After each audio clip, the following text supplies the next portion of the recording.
uSimon Khantshisikhosana oneminyaka ema-27 ubudala uqalene namacala ahlobana nokusahlela lapho ugogo uNostokana Esther Mahlangu akhanywa khona bowadlelezelwa nemali ekungaziwa kubona imalini. Icalile lithwiliselwe mhlazana amalanga ama-26 kiyinyanga le ukufaka isibawo sebail.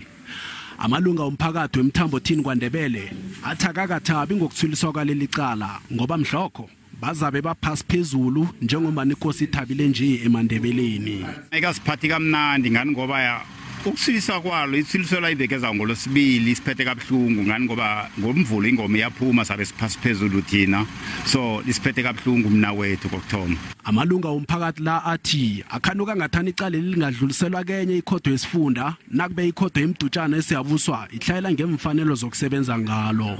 Into lekade ikhona ukuthi imtchina ayibereki kokuthoma then kwesibili itshiliswa ngubani uMarhastrada munye enimilando ilisumi-6 kufanele ukuthi ayirage namhlanje manje ngakho ngithi yezwakala ayizwakala ngoba imraro enje kade ikhona la ayilungiswe.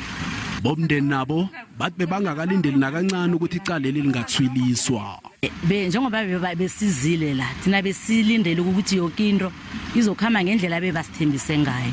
Manje sekubiza ukuthi samukele ngoba nabathi ngaphandle kokuthi abe negcwetha lakhe akhonakala ukuthi umlando ungaqhubeka akwenziwe ngendlela efaneleko.